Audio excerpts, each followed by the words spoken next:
Kung sa bagay, itong si Robin Padilla, kahit papano nakakalamang siya ng mga isang paligo kumpara kay Lito Lapid. Si Lito Lapid talagang panisan laway niyan. Lapid fire! Yun po, Ginoong Pangulo. Okay. Wala pa Tagalog. Pero Lintik yung mga tao. Alam niyo yung tanong ko po, kung yung paragraph na yan, lines 5 to 7, Opo. ay nandun sa special provision, ang layo po nung binasa ninyo, hindi naman yung paragraph na yan eh. Yan ang sinasabi natin eh. Pasok kayo ng pasok eh, one way. Mababangga ka, di ba? Ngayon, ito raw si Robin Padilla ay nahihirapan. Sige. Ano po ang legal basis ng Commission on Audit para sa kapangyarihan nila sa pag-issue ng circular? Opo, napakaganda po ng tanong ng ating pinunong minorya. At yan po, alam niyo po, dito po sa aking kaliwa, kung titingnan niyo po, dahil ang sabi ko po sa kanila, Ginoong Pangulo, tayo po ay haharap sa Bartat niya. Bartat Natcher. Mathematician pa. Kaya kailangan po battery ng mga auditors ang kailangan po natin dito sa kaliwa. Lintik yung mga tao. Hayop. Sa dilang hayop ang ibinabayad natin. Ginagasta natin sa mga taong ito na magpapatawa lang. Yung susunod, mas importante rin po. Sige po, buhasahin ko na po. Baka kasi English baka may Tagalog kasi. Meron kasi Sus sa ating Mario, constitution sus naman. actually ay nakabandato dyan na merong Tagalog version ng ating constitution. Sige po, pwede po natin gamitin Tagalog sana para maintindihan ng ating mga kababayan. Masyado akong spoken in dollar. Tagalog. Tuloy ko muna po sa English. Sige po. Due to insistent public demand.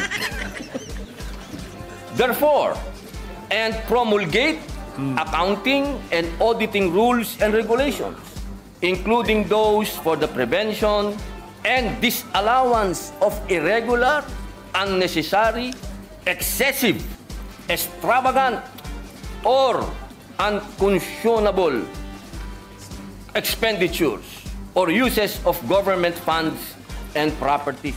Paano naman siya binago ng mga detalye na nandun sa 1987 Constitution? Apo. Ng 1987. Ayan, napakaganda po ng iba talaga pala pag may battery ka dito po. Opo. Ito po, ang sabi po nila, nandoon po ito sa Book 5 ng Admin Code of the 1987 Constitution. Meron po ba tayo? Mga kaibigan, Sus Mario Joseph Robin, naging pangahas kasi. Sipi mo, kumampanya ka't lahat eh. Hindi mo man lang napag-isipan yan. Kaya kung magsalita ito, akala niya, kung gano'n niya kadali naiintindihan, gano'n na yung Senado. Hindi yun. Unawa mo lang yun nung una. Di ba?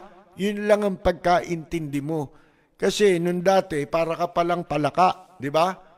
Na nandun ka sa loob ng balon. Yung palaka na nasa loob ng balon. Kamukha ka ng troll. Kayong mga troll. Para kang palaka na nasa loob ng balon na kokak ng kokak. Bakit doon kumukokak yun? Paano? Akala niya yung balon, yun na yung daigdig. Hindi niya alam, sa labas ng balon, merong mundo.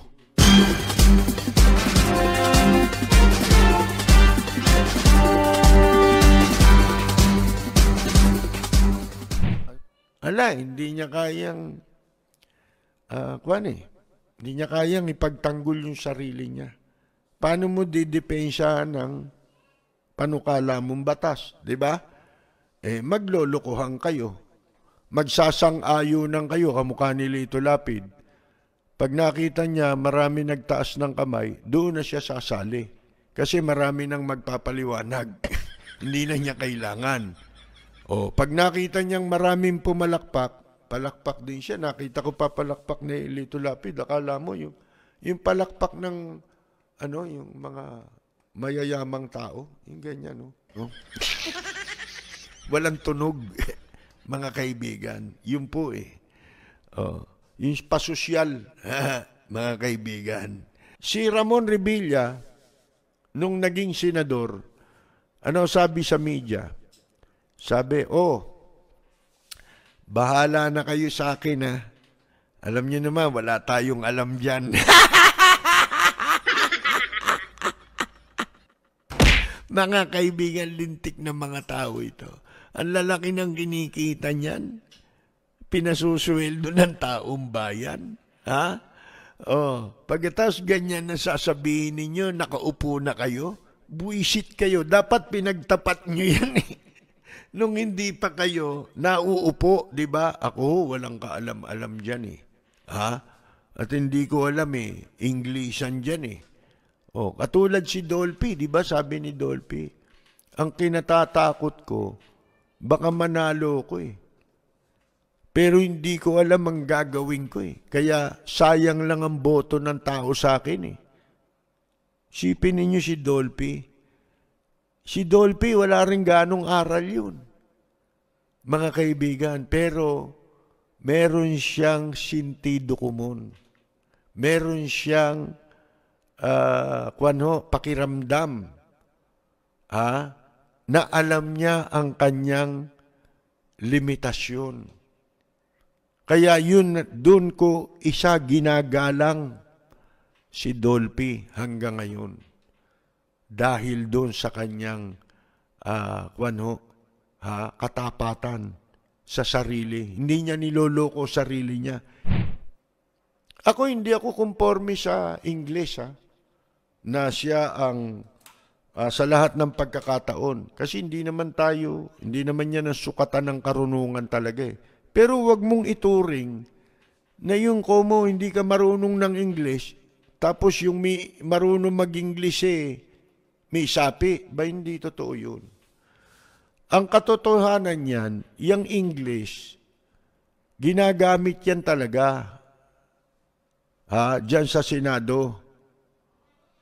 Kasi natuklasan nila, yung English ang pinakamabisang, hindi lang sa Senado, sa lahat ng pwesto sa gobyerno.